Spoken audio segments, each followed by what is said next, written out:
ሰላም ተወዳጆች እንደምን አላችሁ? ፕሮግራማችንን ደግሞ አዘጋጅተን ዛሬ ወደ እናንተ መተናል በአዲስ ፕሮግራም። ፓስተር ብርሃኑ ነኝ። ከፕሮግራማችን ጋር አብራችን እንድትሆኑ ከወዲሁ ግብዣዬን አቀርባለሁ። ዛሬ የሚኖረን ፕሮግራም የእግዚአብሔር ፍቅር ለኛ ምን አይነት እንደሆነ ዲቫይን ቱ ሂውማን መለኮት እንዴት አድርጎ የሰውን ልጅ እንደወደደ አምላክ እንዴት አድርጎ የሰውን ልጅ እንደወደደ ዛሬ አብረን እንካፈላለን። እንግዲህ እንደ ክርስቲያን ስለ እግዚአብሔር ማወቅ ስለ እግዚአብሔር ባህሪ ማወቅ ያለብን ኃላፊነት ነው እና የእግዚአብሔርን ባለጠግነት የፍቅሩን ባለጠግነት ጥበቡን ምህረቱን የእግዚአብሔርን መልካምነቱን ለማወቅ ሁልጊዜ ልንተጋ ሁልጊዜ ልንማር ይገባል። ራሳችንን የእግዚአብሔር ተማሪዎች አድርገን ኢየሱስ ክርስቶስ 12ቱ ከሱ የሚማሩ የሱ ደቀ መዛሙርት እንደነበሩ የእግዚአብሔር ተማሪዎች የኢየሱስ ክርስቶስ ተማሪዎች የመጽሐፍ ቅዱስ ተማሪዎች ልንሆን ይገባል። የእግዚአብሔር ቃል ይህንን ያበረታታናል። የሰው ነፍስ ዕውቀት የሌለባት ይሆን ዘንድ መልካም አይደለም ይላል እግዚአብሔር ቃል። ስለዚህ ዕውቀትን ልንሞላ ይገባል። ስለ እግዚአብሔር ልናውቅ ይገባል። ስለ መንፈሳዊ ግንኙነት ልናውቅ ይገባል። ስለ እግዚአብሔር ፍቅር ልናውቅ ይገባል። ስለዚህ እግዚአብሔር ለኛ ያለውን ፍቅር እንግዲህ በተለያየ መንገድ እግዚአብሔር ፍቅሩን ለሰው ልጆች አስረድቷል።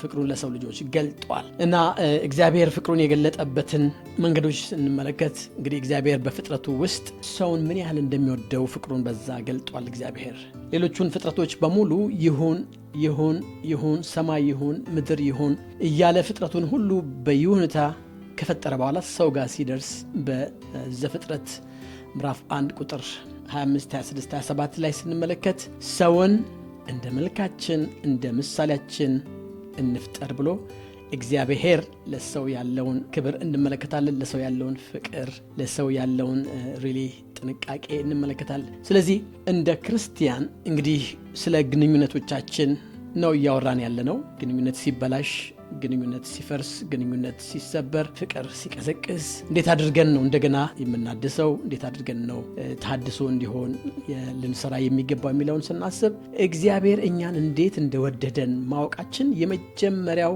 የሶሉሽን እና የለውጥ መንገድ ነው ብዬ ማስቀመጥ እፈልጋለሁ። እግዚአብሔር እንዴት እንደወደደን ልናውቅ ይገባል። የእግዚአብሔርን ፍቅር ልናውቅ ይገባል። ከእግዚአብሔር ጋር ያለንን ግንኙነት በጥንቃቄ በአክብሮት ደግሞም ለእግዚአብሔር የሚገባውን ፍርሃት ቀስፈኛል ወይንም ደግሞ እግዚአብሔር የሆነ ይገለኛል የሚል አይነት ሳይሆን ነገር ግን የአክብሮት አምላካችን ነው፣ አባታችን ነው። እግዚአብሔርን ደግሞ ልንፈራው ይገባል። የሚያስፈራችሁና የሚያስደነግጣችሁ እግዚአብሔር ብቻ ይሁን ይላል በትንቢት መጽሐፍ ላይ በኢሳይያስ ላይ። ስለዚህ እግዚአብሔር ለኛ ያለውን ፍቅር እንዴት ነው ያስረዳው? በመጀመሪያ እግዚአብሔር ለኛ ያለውን ፍቅር ስንመለከት ከመታወቅ ያልፋል። እግዚአብሔር ለመረዳት ከሰጠን ትንሽ ከሆነችው ከዚች አይምሮአችን ዕውቀትና መረዳት ያለፈ ነው የእግዚአብሔር ፍቅር። እግዚአብሔር የሚመረመር አይደለም። እግዚአብሔር ግን እንድናውቀው አምላካችን እግዚአብሔር ፈቅዶልናል። ከመታወቅም የሚያልፈውን የክርስቶስን ፍቅር ለማወቅ ትበረቱ ዘንድ ብሎ ጳውሎስ በኤፌሶን ምዕራፍ 3 ቁጥር 19 ላይ ይናገራል። ከመታወቅ ያልፋል።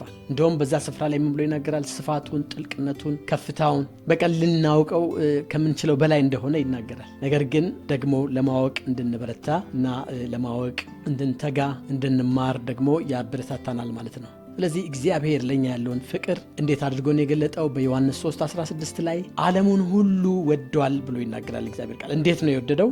ልጁን ኢየሱስ ክርስቶስን በመስጠት።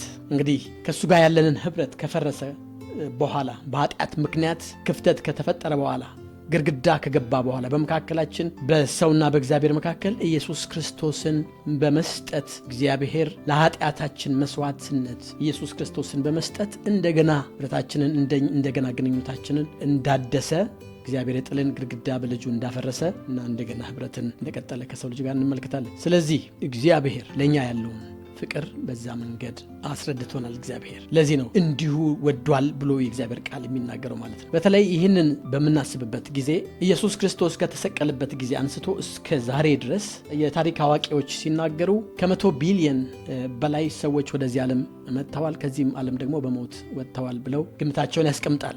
አስቡት እንግዲህ ለእያንዳንዳቸው ሰዎች በዚህ ምድር ላይ ለተፈጠሩ ወደዚህ ምድር ለመጡ ሰዎች ኢየሱስ ክርስቶስ ሞቷል። ስለዚህ ላለፉት አሁን ላሉትና ለሚመጡትም ትውልዶች በሙሉ ለአንዴና ለመጨረሻ ጊዜ እግዚአብሔር ፍቅሩን አስረድቷል። በኢየሱስ ክርስቶስ በኩል የመጨረሻውን የፍቅሩን መንገድ እግዚአብሔር አስረድቷል፣ ወይንም ደግሞ የፍቅሩን ስጦታ እግዚአብሔር ለሰው ልጆች አድርጓል። ስለዚህ ለአንድ ሃይማኖት፣ ለአንድ ብሔር ወይንም ደግሞ ለአንድ ዘር ሳይሆን ለሰው ልጆች ሁሉ እግዚአብሔር ፍቅሩን አስረድቷል። የእግዚአብሔር ፍቅር የነገሮች ሁሉ መሰረት ነው፣ የፍጥረታችን መሰረት ነው። ወደ ግንኙነቶቻችን ደግሞ ስንመጣ የግንኙነቶቻችን የፍቅር ህይወታችን ዋና መሰረት ነው የእግዚአብሔር ፍቅር። እግዚአብሔር እንዴት ነው የወደደን?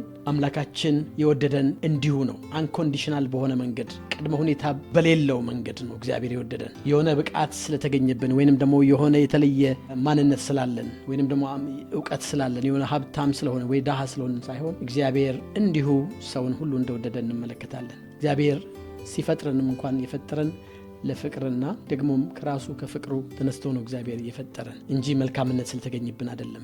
ሌላው እግዚአብሔር የወደደን ደግሞ ኪዳናዊ በሆነ ፍቅር እግዚአብሔር ወዶናል። ስሜት ላይ የሆነ እንደ ሰው የተመሰረተ አይደለም። የእግዚአብሔር ፍቅር የሆነ ጊዜ ላይ የሚመጣ የሆነ ጊዜ ላይ የሚሄድ አይደለም። እግዚአብሔር ኪዳናዊ በሆነ መንገድ ለአንዴ ለመጨረሻ ጊዜ ሰውን ሁሉ ወዷል እግዚአብሔር። ስለዚህ እግዚአብሔር ፍቅሩ ቁርጠኛ የሆነ ፍቅር ነው ለኛ ያለው። መስዋዕታዊ የሆነ ፍቅር ነው የእግዚአብሔር ፍቅር። ኢየሱስ ክርስቶስን በመስጠቱ በዚህ አስረድቶናል። ፍቅሩን እንደዚህ በክርስቶስ መስቀል ላይ የሰውን ልጅ ወድጃለሁ ብሎ እግዚአብሔር በዚያ አስረድቷል። ሌላው እንዴት ነው የወደደን? እግዚአብሔር በዘላለም ፍቅር ነው የወደደን። ፍቅሩ መጀመሪያና መጨረሻ የለውም። በመዝሙር 136 ላይ ወደ 26 ጊዜ ፍቅሩ ለዘላለም ነውና ፍቅሩ ለዘላለም ነውና እያለ የእግዚአብሔር ቃል ይናገራል። ስለዚህ የእግዚአብሔር ፍቅር የዘላለም ፍቅር ነው ማለት ነው። ሌላው የጌታ ፍቅር የመዳናችን ደግሞ መሰረት ነው። የሰው ግንኙነት ከእግዚአብሔር ጋር በኃጢአት በተጎዳ ጊዜ ልጁን አሁንም በመላክ እግዚአብሔር ሰው ልጅ የሚያድንበትን መስዋዕት እንዳደረገ ሰዎችን ለዘላለም ለማዳን ኢየሱስ ክርስቶስን አሁንም እንደሰዋ እንመለከታለን። ስለዚህ የመዳናችን ፋውንዴሽን የመዳናችን መሰረት ነው። ለዚህ በመዳናችን እጅግ ልንደሰት ይገባል። ሮሜ 5:8 ላይ እግዚአብሔር ቃል ሲናገር ነገር ግን ገና ኃጢአተኞች ሳለን ክርስቶስ ስለኛ ሞቷልና እግዚአብሔር ለኛ ያለውን ፍቅር በዚህ ያስረዳል ብሎ ይናገራል። ለዚህ እግዚአብሔር ፍቅሩን ገልጧል፣ አስረድቷል። ይህንን ደግሞ የተገለጠውና እግዚአብሔር የነገረን የፍቅሩን እውነት ልንማር ልናውቅና በፍቅሩ ደግሞ ልንኖር ይገባል። በመጨረሻ የእግዚአብሔር ፍቅር ለሰዎች ግንኙነት ለእኛ የፍቅር ህይወት ስብራት፣ የፍቅር ህይወት መጥፋት፣ መሞት፣ የማህበረሰብ ሪሌሽንሺፕ መጥፋት፣ መቆም፣ ለዛ ሁሉ ተስፋ ነው የእግዚአብሔር ፍቅር።